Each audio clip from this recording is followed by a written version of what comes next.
Hi, my name is Darby Louise, and welcome to episode 1 of the Co-Created Podcast. Here we'll talk about all things sewing, knitting, crocheting, and just making.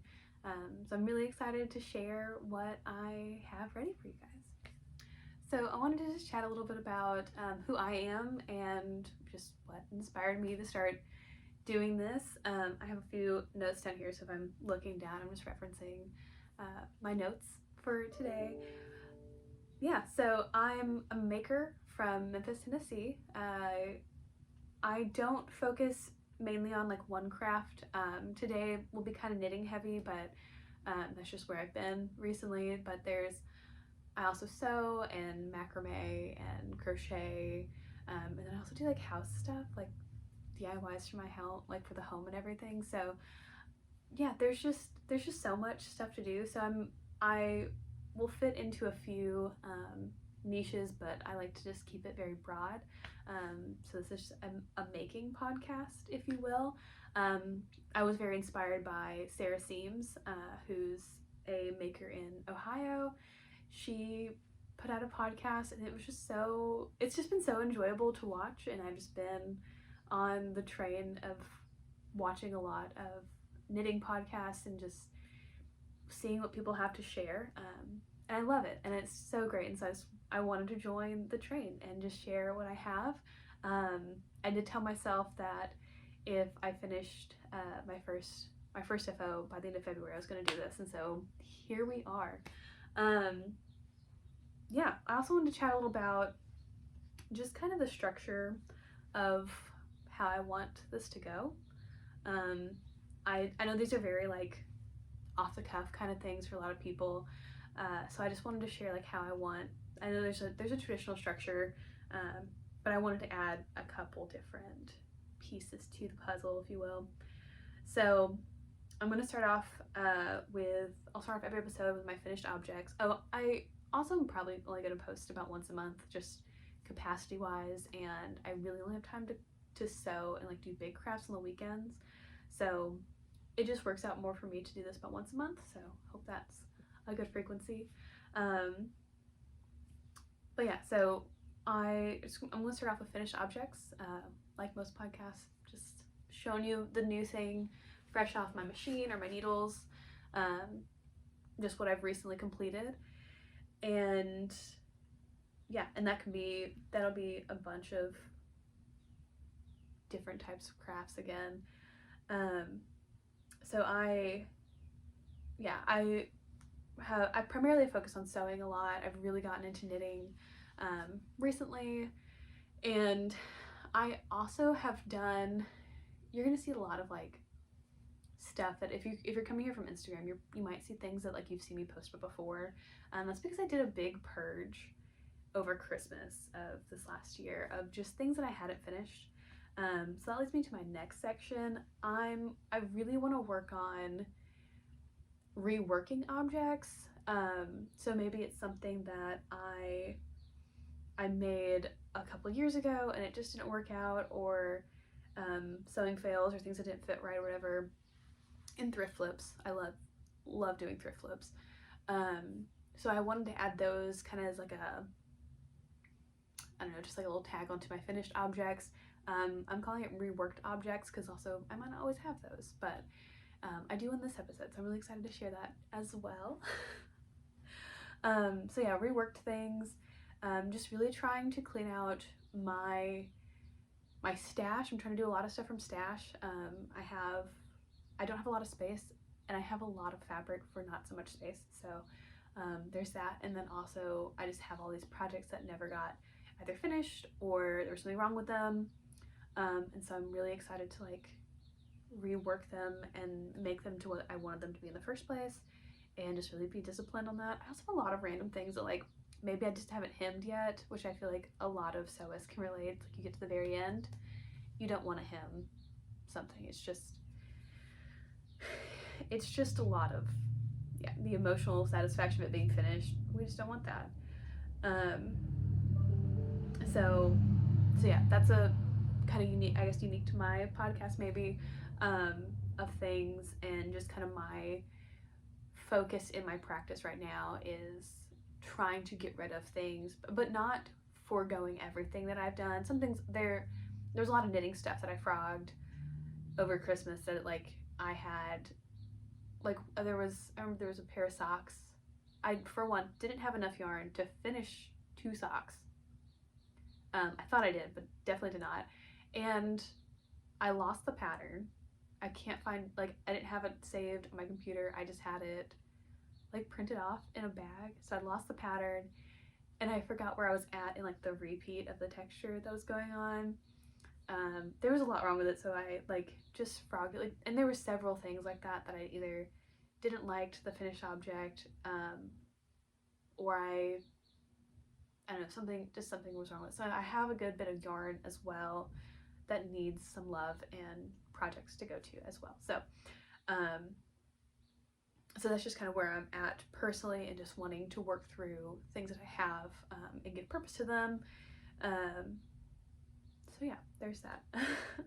And then of course I'll be showing my works in progress, just things that have already been started, and I've made like progress on, because as a person, like I can start a bunch, which is why I ended up in the situation that I had before, where I just had all this stuff that I had started but never finished. So I am a serial just like project starter, and so I'm hoping that this will like also just help me keep it down to like just a couple projects.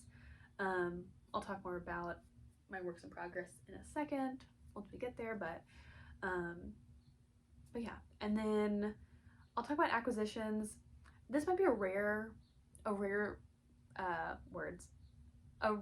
topic to come up, just because I'm again trying to work from stash. I have a lot of stuff that I have projects in mind for, but I just haven't like started on them.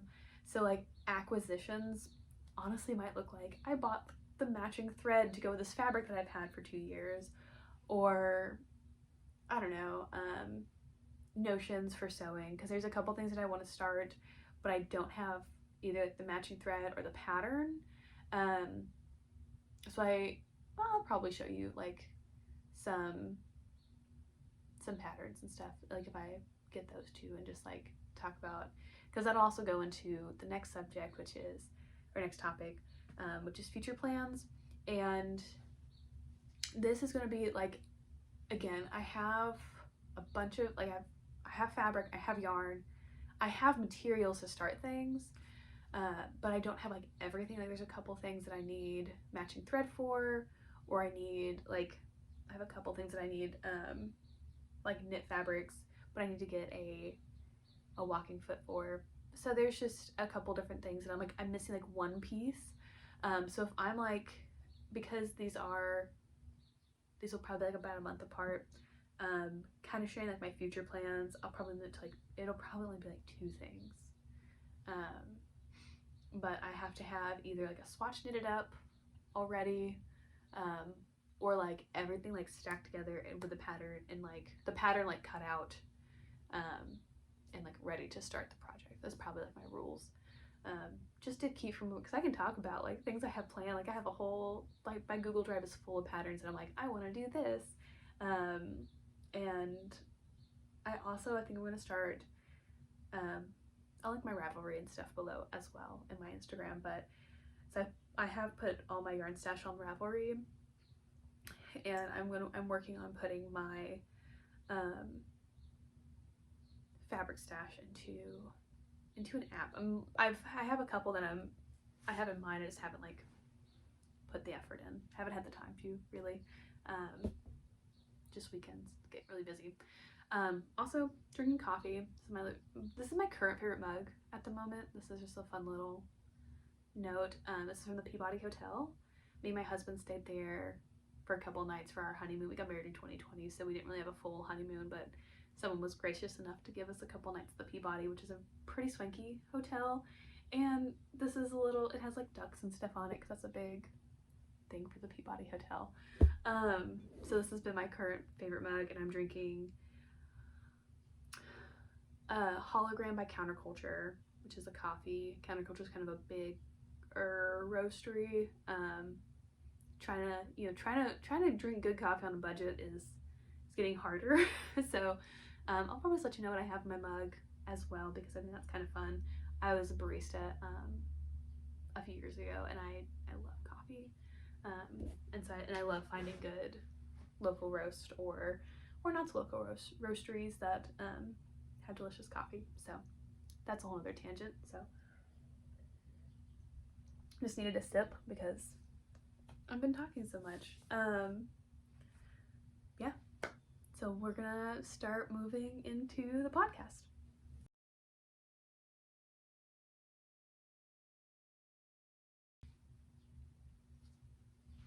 Okay, so we're gonna start with our finished object. So this, my first finished object, I'm so excited about it.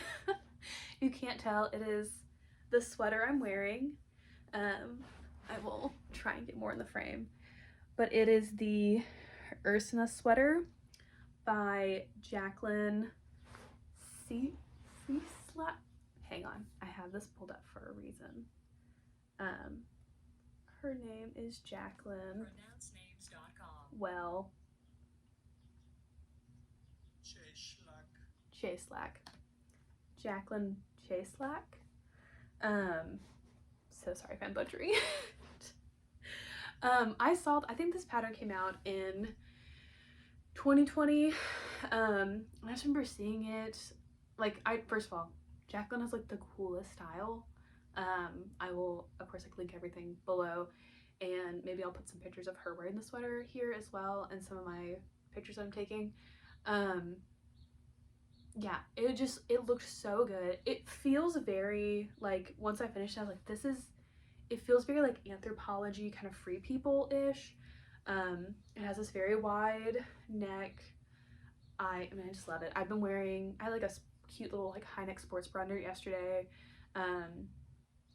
And then I have like this. I like the like cute little crop tops underneath it because it's kind of cropped. It's a little bit longer after blocking it. It's a little bit longer than it originally was, and the neck stretched out a lot too, which in turn made these sleeves longer.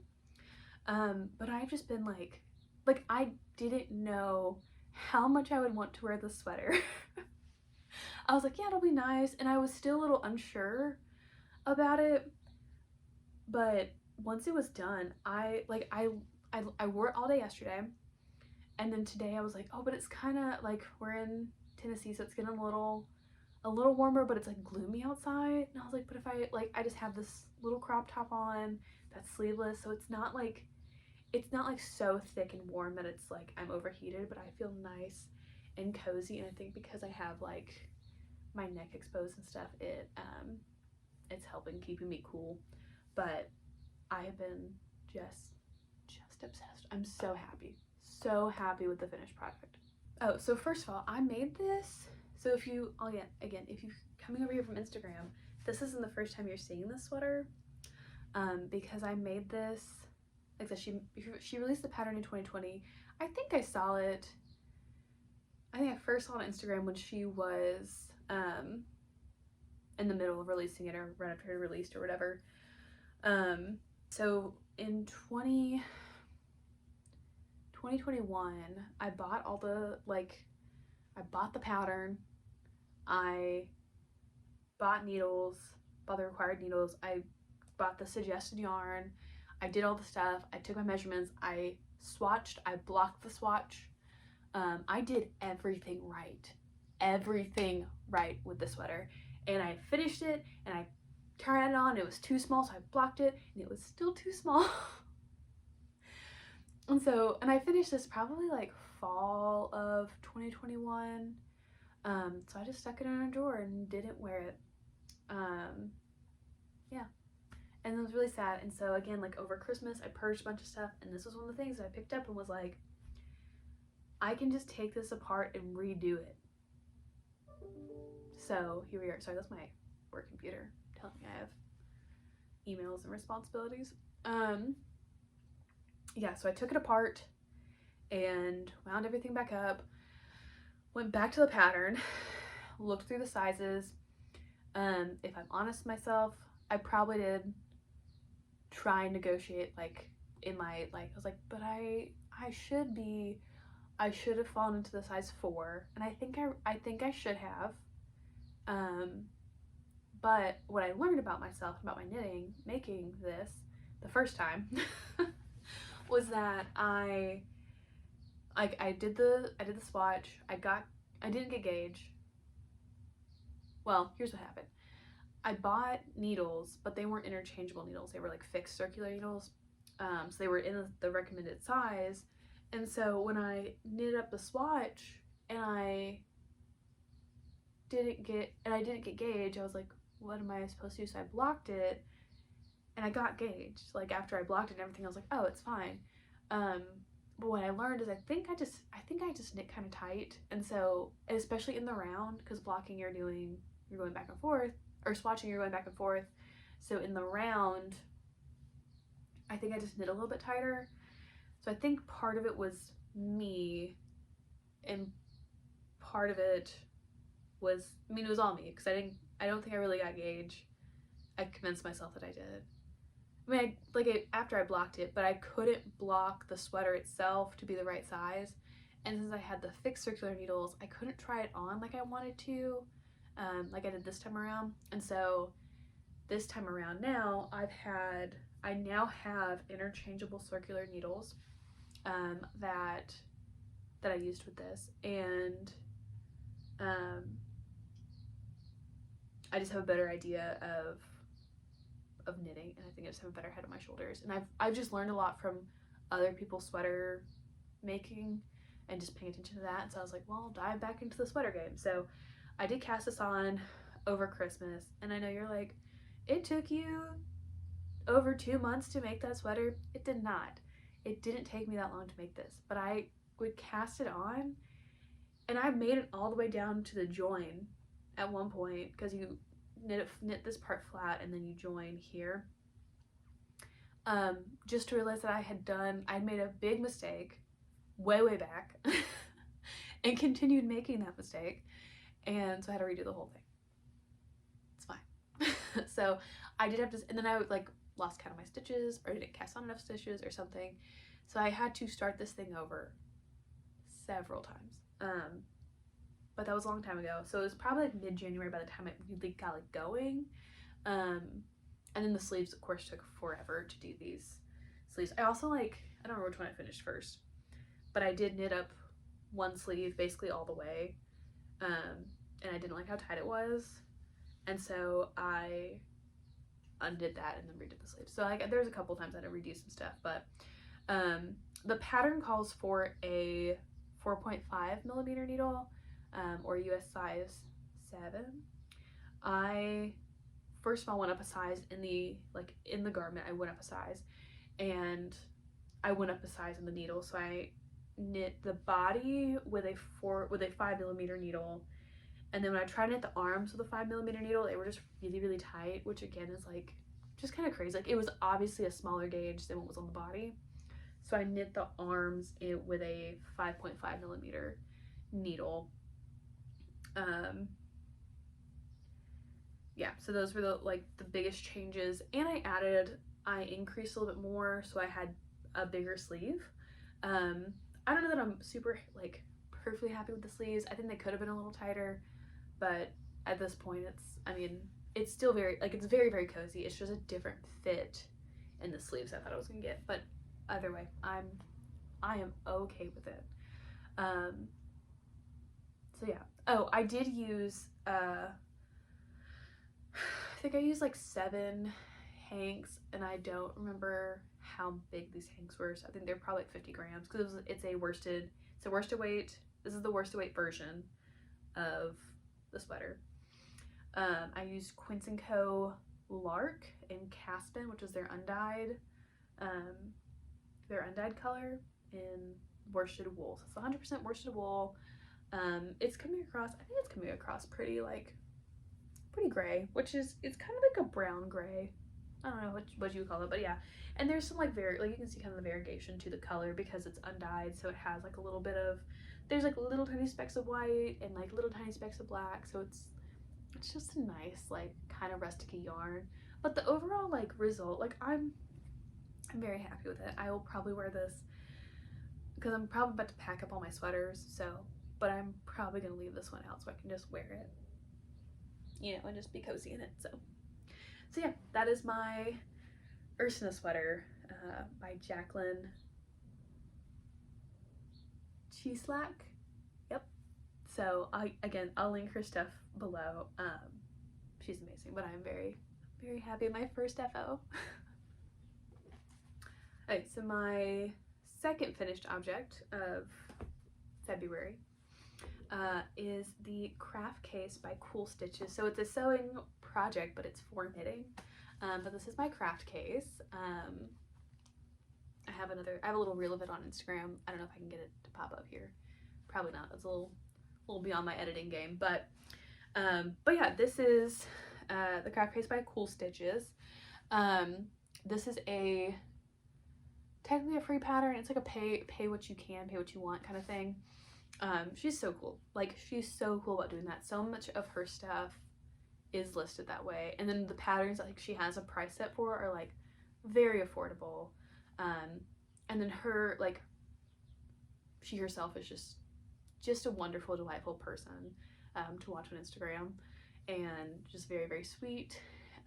But I have a couple different patterns from her, and I've just gotten a lot of inspiration from her. She's also all self-taught, just an amazing individual. So anyways, the craft case. Yeah, so everything I used except for the elastic and the snap is all secondhand material, which is just fun. I had this stripe material. It was probably a 2 foot by 1.5 foot rectangle, so it wasn't very much of it. So it wasn't enough to do anything, and it's very stiff. But it was perfect for this project because it was very stiff. So I only interfaced one side. I think you're supposed to interface both, but even this little applique that's on it, which is just so weird. In a perfect world, I think I would have a very neutral, fully neutral colored something like this, but because I had everything, and I was I have kept all this stuff and held on to it, obviously because I like it, and so it's just kind of funky and fun. And it's just to hold my knitting stuff. So this, I need to take it out because that's gonna fall out. This is what the inside looks like. So you can see I have all my interchangeable needles here, and I have my cords and stuff back here, and then I have stitch markers in this little zipper pocket. I don't know if this is a better show it to you this way. And I just have needles and stuff here. Well, there's normally a yarn needle there, but it's somewhere else right now. So yeah, this is my craft case. I really like it. I've used it a lot already, and obviously because it keeps everything, and it's just really nice because it holds it holds stitch markers and stuff. So I can just throw it in whichever project bag I have, and yeah, and it's just is easy to take along. I enjoyed making it. The stitching isn't perfectly straight, but was really enjoyable. Again, all this denim was thrifted, and even this zipper I got from something else, and then this bias tape on the edges I got probably in an estate sale somewhere. It's a little rough. This I don't think actually got sewed down. Bias tape it's an interesting creature, especially because you're trying to sew both sides at the same time. It was a little difficult, but no one's critiqued me on it, and I'm it works, so I'm very happy with the result. I'm gonna show you the back. This is what the little applique thing looks like. This was on a dress that I thrifted, and I cut the bottom off, so this was on the very bottom of the dress, but it just fits so well in this corner. So did that. Yeah. So it's, not a very big work or finished object, but it's very, very useful, and I've really enjoyed it. So the craft case by Cool Stitches.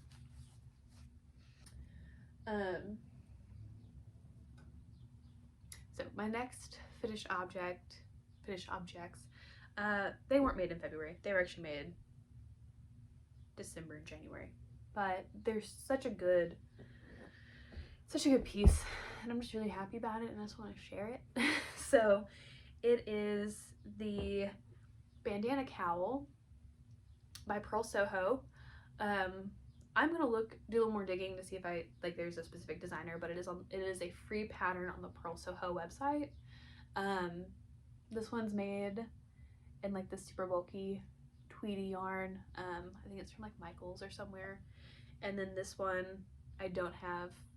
It was some wool that my mom gave me, that I don't have the actual. I don't know like what brand this is from, but look how beautiful this is. It's so pretty. And it's very warm. I made this one like early December. So like this one is, but I also I didn't have enough wool to finish like the entire length, so and even like you can see here, I didn't even have enough to finish binding off. Like I was just almost done, and then I just stuck some black yarn here and figured since it's behind me and my hair covers it, no one's gonna know. But I wear this around like Chicago and stuff, and it's just like the perfect, because it has like the dip in it. It's just the perfect like thing to throw on, and this one's just like a fun when I'm feeling like being colorful. This isn't too much bold color. You'll find that I work with a lot of neutrals, and not a lot of bright colors, so that's like colorful for me. And then my next one's made of this, again, the super bulky yarn. I'll link it below, but it's from like Michael or somewhere. And yeah, the pattern calls for I think for a worsted weight. Yeah, because I used, I think, less than a skein of this bulky yarn. But this is like, I'll throw it on so you can kind of see the impact of it. So you can see like it goes all the way up to your chin, and then you can like stick your face in it when it's really cold, and like keeps the wind off your neck and stuff. And it like sits really well under a jacket, because like your jacket will come up and like do the little V thing, and then it just kind of tucks right in. Yeah, it's a great pattern. I had to make some changes because it's a worsted weight pattern. That's what I was getting at. It's a worsted weight pattern. I had to make some changes because super bulky yarn and worsted weight are not the same gauge, because I knit this up as the pattern suggested, and it was very, very big. So I have the numbers saved, and what I'll probably do is put this in a Ravelry project, and add the changes that I made and the different because I cast it on a different number of stitches, and then had to do the short rows differently as well. Just like different, like I had to start at different places because it's just a different gauge of yarn, or different weight of yarn. So I will share all that. So it was a little bit of trial and error, but it was also kind of fun to hack the pattern to figure out how to make it work with this yarn. I'm definitely gonna make more of these. I love this. This has been it's cute. It's very subtle and very simple because it's all stockinette with some garter borders. So you can see, but it's just very easy. It's very, very, very practical. I've used this a lot, because it's not consistently cold here in the South, but we do get some snow and some ice sometimes, and this has been a great throw this on. I'm taking the dog outside, and it's just that extra warmth around your neck. Love it. Probably make one for my husband soon, and I'm probably gonna make some for Christmas gifts because again, so great. It's just so easy.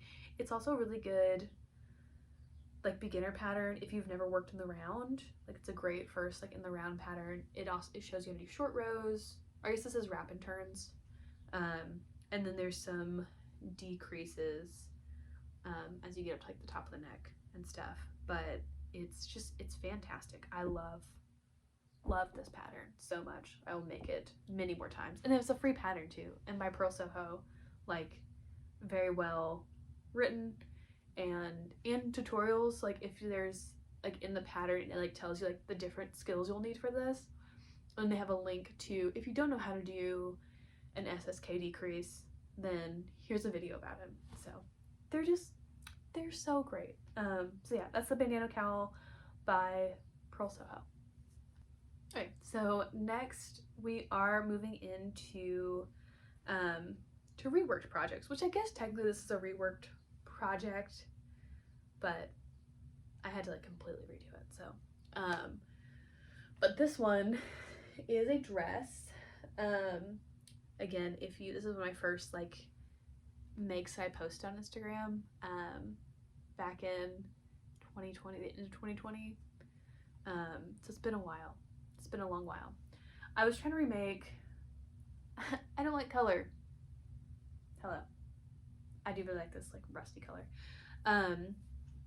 I was trying to copy a dress that I really liked, and I think I did a pretty good job of like copying it, but it turned out just very oversized. I'll insert some like before pictures and after pictures in here as well. Yeah, it turned out just more oversized than I wanted it to be, and the bodice is very long. I should like backtrack a little bit. This is the Stevie dress by Tilly and the Buttons. So it's a very, very simple pattern. Very big, like very easy. Love it. Like there's a lot of good stuff about this. Having sewn more and getting back, like this should not have been the first thing I made with this fabric. This is kind of pricey fabric, like the amount of money I put into this fabric. Just like I should have done more research about it. I do like this pattern. The one thing I don't care for is there's like a back yoke, which I think is good for like people who've never done this before, but stylistically, like I just don't like that it's broken up. Like there's the 2 panels and then another panel. I could have pattern matched or whatever better, but I do like this pattern. Stevie dress with the gathered skirt attachment. It's like an add-on pack for the pattern. So it's just a very simple boxy like baby doll dress, but I'm actually gonna set this down because you don't need to see it. I'll show pictures. It's very boxy. I didn't like how like it just came out very long, which I think was originally what I was kind of going for, but I changed my mind about that. And the top part of it, it just like the waistline was at a weird spot for me. So, and I really like, if I could do anything else to this, I would put darts in it, but because of where the sleeves kind of come out, you can't put a dart there. It's just the construction of it is not suitable for putting a side dart, and I could have done like a waist darts up, but I didn't like the look of that either. So but it's still like it looks fine. I'm way happier with it now. So what I did was I took I separated the skirt from the bodice. I made the skirt shorter, I think by 2 inches, and I made the bodice shorter by 2 inches. And then I took in the sides a little bit, I think like a half an inch or an inch and a half on each side. Maybe not even that much, because that feels like, I mean, that's like 3 inches on each side. I think it was, or maybe it was 3 inches total I took off, like the circumference of it. So I made it a little bit smaller. I regathered the skirt because I just hadn't done that very well the first time. And yeah, and like I reattached the arm pieces and stuff, and it turned out like it just fits so much better, and it's shorter, which I prefer. Midi things have to be like the perfect length on me, or they look really weird. I'm 5'7" for reference, and it just, midi things just don't always look the greatest on me. So there's that. It is a viscose print. I bought it, about part of the fabric from Sister Minica. They're a fabric store. I don't know where they're based out of. And then I bought some more of the fabric from Stone Mountain Daughters, which is based out of Georgia. So it's it's just a very, very beautiful. And then I made a matching scrunchie because why wouldn't I? So I'm very happy with it. I haven't had a chance to wear it yet because it's been cold. Too cold to wear a short dress anyways. So, but yeah, that is my reworked piece for today, for this podcast. Yeah, that's my hope, is that like I will do more stuff like that, and it'll like I'll just feel better about the project and the time that I put into it because I like it and I'm going to wear it more or use it more. So yay, a successful reworked portion of the podcast. Okay, so next up we have works in progress, or WIPs, if you will. I like to have, I'm trying to be like a monogamous knitter. I currently don't have any sewing WIPs. Sorry. Yeah, trying to be a more monogamous knitter, but that, I know why people have multiple projects now, is because you can't like take a sweater project with you everywhere.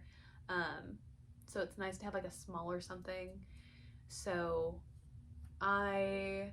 unless like my main project is a small thing, I'm probably always gonna have, if I have like a garment that I'm knitting or working on, I'm probably also gonna have some sort of small thing on the side as well. So I am currently working on the laid edge socks by Kelly McPherson. I'll show you a little bit more in detail. Sorry about this end. It's not been blocked or like we've woven in yet. So yeah, it has a little twisted rib cuff and some like cabling work. I'll talk more about the pattern when it's finished object next month because it'll be done, but I do have the second one already cast on, and I've done a couple rounds of the pattern repeat. So I am using Knit Picks Capra DK in turmeric. I got this from a craft swap, so I had like 3 skeins. They're like little 50 gram skeins of DK weight yarn. I have 3 of them. I'm going to use 2 and like a piece of the third one for the socks, and then I don't know what I'm gonna use the rest of it for just yet, but I am working on DPNs because I don't have circular needles the right size. The pattern does call for 3mm needles, but I don't have those either. So we're working with 3.25 again because I knit pretty tight. And so the sock's a little loose, but this is also it's 85% merino wool and 15% cashmere. Not ideal for socks, but I just really want to make socks, so they're probably just gonna be like house socks. I'm probably not gonna wear them out because there's no nylon in these, so there's not like they would wear through really easily. So they're probably just gonna be nice little things to keep my feet warm. They're very soft. I'm very, very happy with it. But yeah, so I will talk more about the pattern stuff when they're finished, but those are my laid edge socks by Kelly McPherson. It's also a free pattern, so I will again link that stuff below. Oh yes, so my next work in progress, there's not much to show just yet, but it is the Weekend Slipover by Petite Knit, and I have gotten, where's the right side, this much done. So this is the back yoke, so technically it should be like here-ish. So yeah, that's gonna obviously, it's gonna unroll and lay a lot flatter when it's done, and I'm gonna have like little ribbing caps on the side. But I cast this on yesterday, and I've just been kind of knitting on it during meetings and stuff, and I keep wanting to put it up to my face because I'm like, it's pretty soft. It's like, I'm doing pretty good. So but I just have been working on during like meetings and things, so it's knitting it very quickly. Like this is a lot more than I thought I would have done, in like the 2 like partial days I'm working on it. Let me see if I can get, like, it's very black, so it's hard to see the stitching and stuff. So there's just a couple things about this. I got gauge. Well, I'll take it back. I knit a swatch in the recommended needle size, which is, it's recommended for 5.5 millimeter or size 9 needles. So I knit that up. My gauge was too big. Like, there were too many stitches per 10 inches. I think I was at like 16 stitches per 10 centimeters, and you're supposed to have 15. So I took that apart, re-knit it on a smaller needle, got gauge, blocked the swatch, and it grew. So I fit into a size 5, and so I thought about going down a size, knowing that like the final project's gonna grow.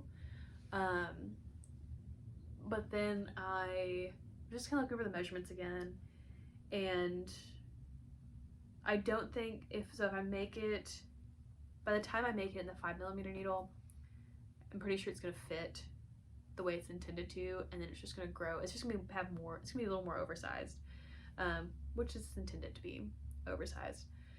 And oh, but the reason that I'm more okay with doing this is that I'm gonna hack it, and I'm going to make it an open front vest. Yeah, because just like the way the material is turning out, it's very soft, but it's just a little stiffer than I want this kind of vest to be. I want it to have more drape if I'm gonna have like a vest that I wear, like a slip over, actual slip over. So I think I'm gonna hack this to be a open front vest with like some big, with like a button band and stuff. I don't think it's gonna be that hard because of the way it's knit up. So I'll cast on once I'm about to get like the increases for the back. So once I cast on the front, instead of joining in the round everywhere, I'll just join under the underarms and knit it flat basically. And I think I'm gonna get a lot more wear out of it that way, because I really, again, like, I don't want this to become one of those things that I start on and lose interest in or don't like it at the end. So I'm trying to make decisions now so that I actually wear my piece in the future. I'm using, to make this, I'm using Murphy's Knitting Worsted. This is some yarn that one of my mom's friends thrifted this and gave it to my mom, and my mom gave it to me. Based on my like little research I've done about this brand and this kind of yarn, I'm pretty sure it's from like the 70s or 80s, which is kind of hilarious that it's like, it's old yarn, or it's old for yarn. So, because like it looks like this has kind of yellowed and stuff. Like, it looks much older. It was made, like, it's made in the USA.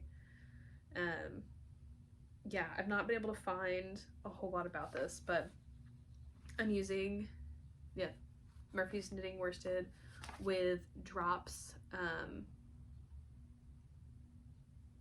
alpaca silk mohair.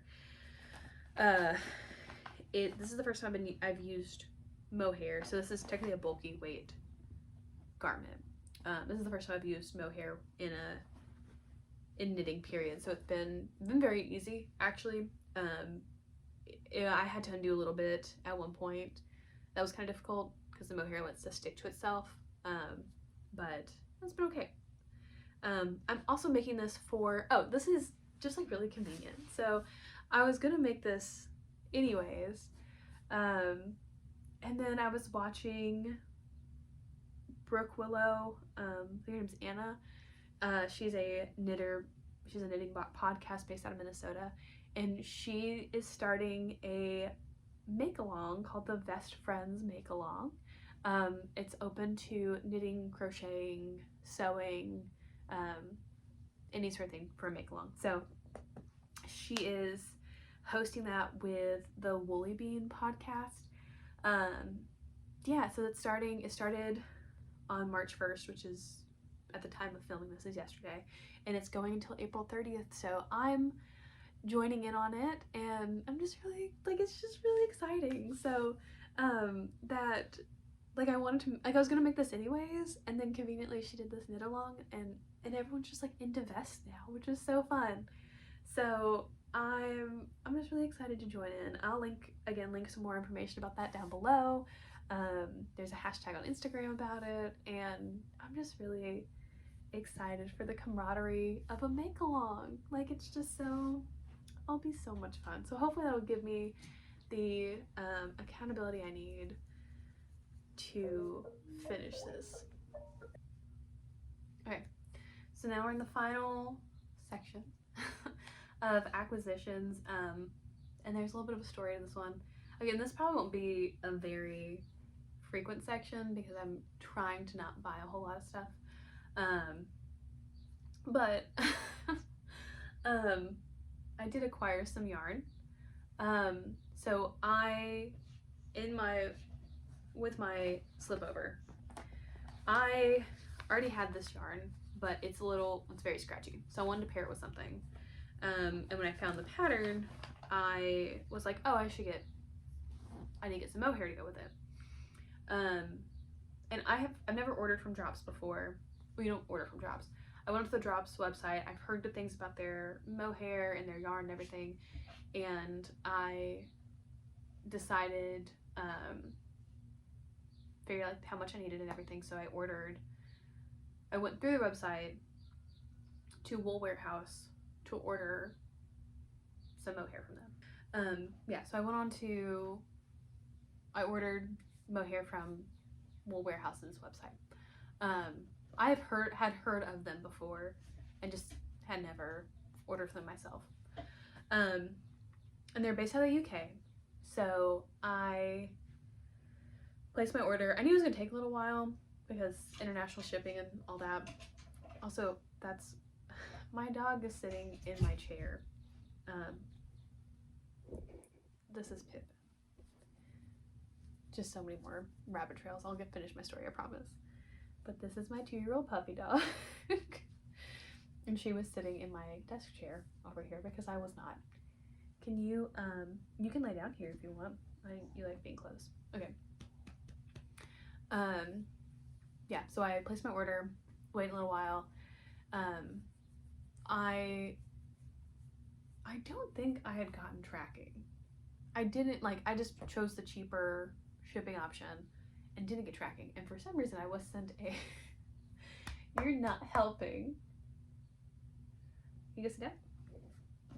Come back to this. Okay. Yeah, so I had picked the cheaper shipping with no tracking, but I was sent tracking information, which I was like, that's so nice of them. They sent me tracking information for my order.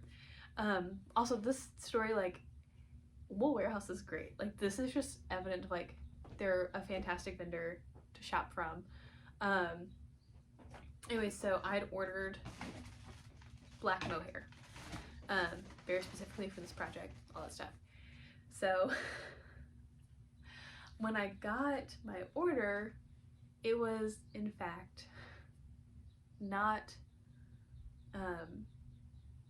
black mohair. So now I am the proud owner, you can see it, of 2 skeins.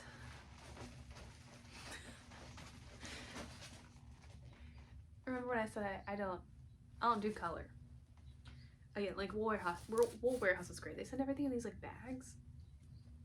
It's so nice, but get the full. This is not coming up on camera as bold as it is in real life. I do think this would make a really cute sweater. Not for me, but for somebody.